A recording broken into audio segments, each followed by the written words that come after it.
नमस्कार।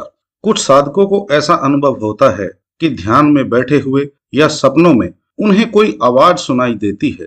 ये आवाज पुरुष और स्त्री दोनों में से किसी की भी हो सकती है। उन साधकों को ऐसा महसूस होता है जैसे वो आवाज उन्हें गाइड करना चाहती है और कुछ सवाल पूछने पर वो आवाज उनके सवालों के जवाब भी देती है। और कुछ साधकों को ध्यान में बैठे हुए अचानक ही अलग अलग तरह के मंत्रों के जाप सुनाई देने लगते हैं, जैसे बहुत से लोग एक साथ कहीं बैठकर कोई पवित्र मंत्र का जाप कर रहे हों। ऐसे में साधकों के मन में सवाल उठता है कि क्या ये किसी देवी देवता की आवाज है जो उन्हें उनके ध्यान के मार्ग पर मार्गदर्शन करना चाहती है। और ऐसे कुछ वीडियो भी कुछ साधकों ने भेजे हैं जिनमें धार्मिक ग्रंथों के ज्ञानी जानकार अपनी प्रचार कथाओं में ऐसा बोल रहे हैं कि ईश्वर जब आपकी भक्ति से खुश हो जाते हैं तो एक आवाज आपको अंदर सुनाई देती है जो ईश्वर की आवाज है और वो आपसे पूछती है कि बताइए आपको क्या चाहिए या आपकी इच्छाएं क्या हैं आदि। ऐसे प्रचारकों और कथावाचकों को तो परमेश्वर ही सद्बुद्धि दें, लेकिन अगर आप ईश्वर के प्रेम में ध्यान कर रहे हैं और जीवन मृत्यु के चक्र से मुक्त होने के प्रयासरत हैं तो एक बात अपने मन में गहरे तौर पर बिठा लीजिए कि माया का जो भी स्वरूप आप अपनी खुली आंखों से देखते हैं वो मात्र स्थूल स्वरूप है। जब साधक ध्यान में गहरे उतरता चला जाता है तो सबसे पहले साधक का सामना सूक्ष्म माया से ही होता है।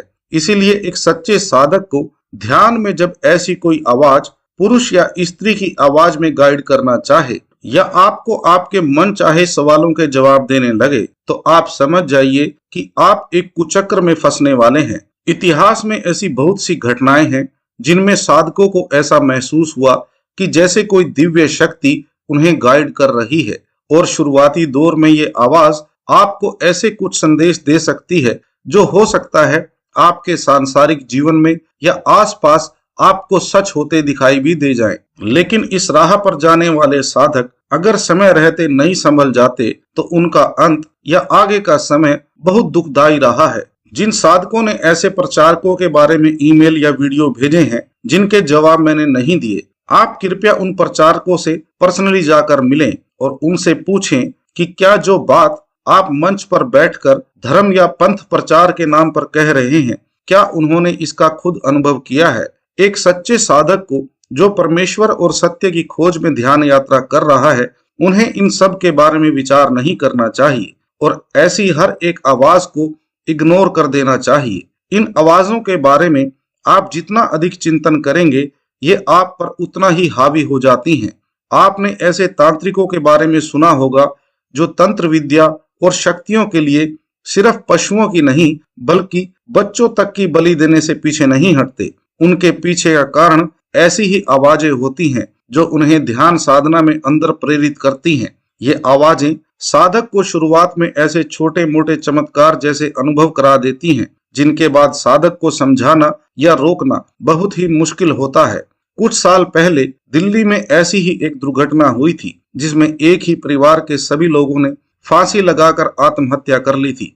अगर आपको कोई कहे कि आप खुद को एक सुई भर चुबा लीजिए तो भी बहुत से लोग ये नहीं कर पाएंगे। लेकिन जब इंसान इस भ्रम जाल में फंस जाता है जिसे सच और भ्रम में फर्क समझ नहीं आता तो वो खुद की जान भी ले सकता है। इसीलिए अगर आपके कांटेक्ट में ऐसा कोई व्यक्ति आ भी जाए जो आपको कहे कि उसे अंदर कोई आवाज सुनाई देती है जो उसे गाइड करती है तो आप तुरंत उस इंसान से दूरी बना लीजिए, क्योंकि ऐसे इंसान न सिर्फ खुद के लिए बल्कि आसपास के लोगों के लिए भी खतरनाक साबित हो सकते हैं। ऐसे ही कुछ साधकों के इतने बुरे अनुभव इन आवाजों के साथ हुए हैं कि मैं आपको बता भी नहीं सकता और बड़ी मुश्किल से उनका सांसारिक जीवन अब दोबारा पटरी पर आ रहा है। आध्यात्मिक जीवन को तो भूल ही जाइए, आज वो ध्यान में बैठने का विचार तो छोड़िए, ईश्वर का नाम लेने से भी डरते हैं। इस चैनल पर आपने जितने भी वीडियो देखे होंगे उनमें जो भी बताया गया है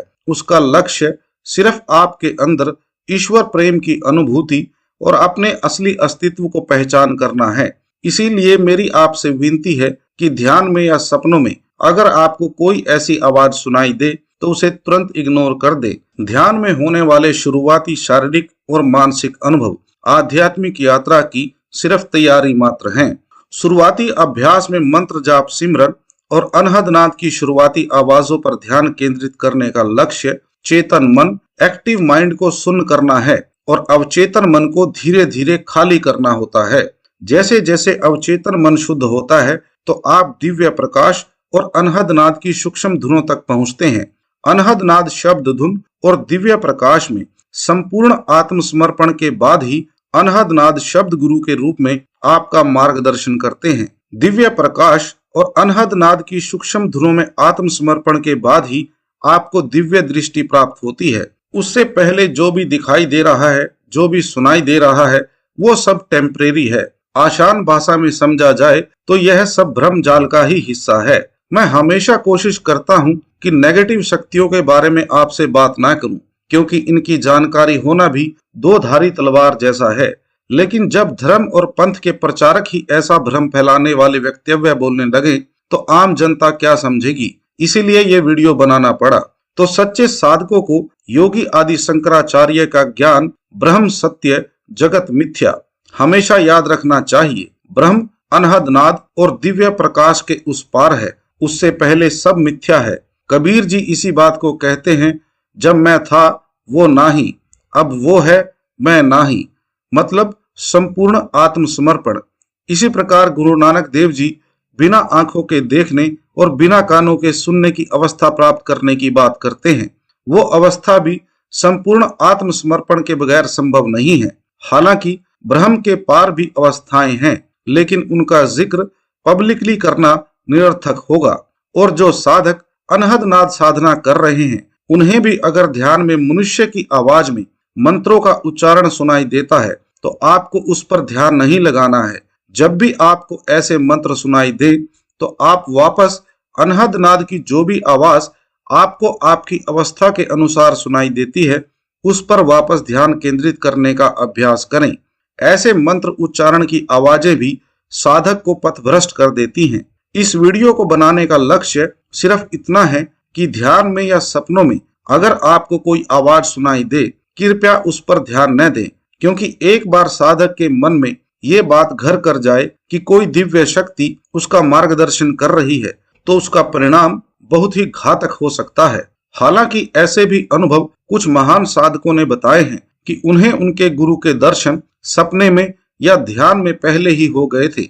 हालांकि शारीरिक रूप में उनका अपने गुरु से मिलन बहुत समय बाद हुआ, लेकिन आप अगर उन सभी महान साधकों के अनुभवों को ध्यान से पढ़ेंगे तो आप पाएंगे कि उन सभी महान साधकों को सिर्फ उनके गुरु के शारीरिक रूप के दर्शन हुए थे। उस समय पर उनके गुरु ने उन्हें कोई मार्गदर्शन नहीं दिया था, न ही उन्हें कोई ऐसी बात कही थी जिससे कि उन्हें ऐसा महसूस होता हो कि उन्हें कोई दिव्य शक्तियां प्राप्त हो गई हैं। बल्कि उसके बाद ऐसे साधकों का जीवन सांसारिक तौर पर निरर्थक और वैराग्य से भर गया था, जबकि ध्यान में या सपनों में सुनाई देने वाली आवाज साधक को पथभ्रष्ट कर देती है, उन्हें अहंकार से भर देती है। कुछ साधक सांसारिक या शारीरिक दुखों से पीछा छुड़ाने के लिए किसी मंत्र या ध्यान साधना के बारे में ईमेल करते हैं। मैं उन सभी से माफी चाहता हूं। मैं आपकी ईमेल का जवाब इसलिए नहीं देता हूं क्योंकि मैंने जब से आध्यात्म के मार्ग पर पहला कदम उस परमेश्वर की कृपा से रखा है,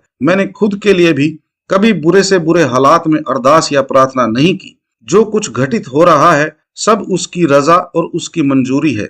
जब साधक उस परम शक्ति की कृपा से ध्यान की सूक्ष्म अवस्थाओं में पहुंचता है तो उसे ज्ञान होता है कि उसके कर्मों के फल तो और भी भयंकर होते हैं। ये तो उस कुल मालिक की कृपा होती है कि हम उस दिव्य शक्ति परमेश्वर की कृपा से उन्हें झेल पाते हैं। इसीलिए ऐसे साधक मुझे माफ करें जो सांसारिक और शारीरिक सुखों के लिए पूछते हैं। मैं इसमें कोई मदद करने में असमर्थ हूँ। अंत में फिर से आपसे विनती करता हूँ, ध्यान में जब तक साधक दिव्य प्रकाश और अनहद नाद शब्द धुन में संपूर्ण आत्मसमर्पण की सीमा को पार नहीं करता, तब तक अंदर की किसी भी आवाज या शक्ति पर आपको भरोसा नहीं करना चाहिए। अगर ऐसी कोई आवाज सुनाई भी दे जाए तो तुरंत उस आवाज को इग्नोर कर दें और वापस अपनी ध्यान विधि पर लौट आएं, या उससे सिर्फ और सिर्फ परम ज्ञान की मांग करें।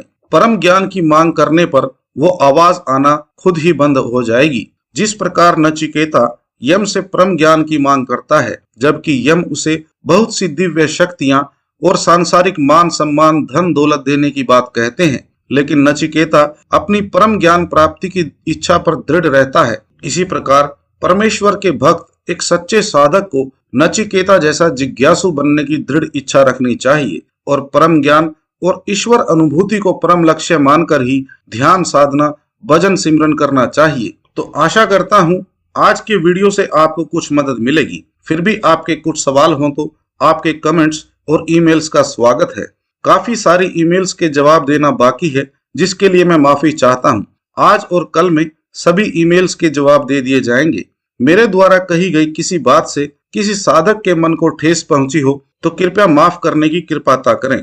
मेरा लक्ष्य आपको सिर्फ सच की राह पर प्रेरित करना है। जो साधक बार बार व्यक्तिगत तौर पर मिलने के लिए रिक्वेस्ट करते हैं, मैं उन सभी से माफी चाहता हूँ। ये मेरे लिए अभी संभव नहीं है और ऐसा भी नहीं है कि ऐसे साधक मुझे याद नहीं है। हर एक साधक जो ऐसी दृढ़ इच्छा रखता है मुझे याद है। जब परमेश्वर की आज्ञा होगी तो आपके दर्शन जरूर करने की कोशिश करूंगा। तब तक आप बार बार पूछकर मुझे शर्मिंदा न करें। आपके प्रेम के लिए मैं ईश्वर का धन्यवादी और आभारी हूँ, जिन्होंने मेरे जैसे मूर्ख अज्ञानी पर कृपा की है और आप जैसे ईश्वर के परम भक्तों की सेवा करने का परम अवसर मुझे प्रदान किया है। आप सभी का समय देने के लिए बहुत बहुत धन्यवाद।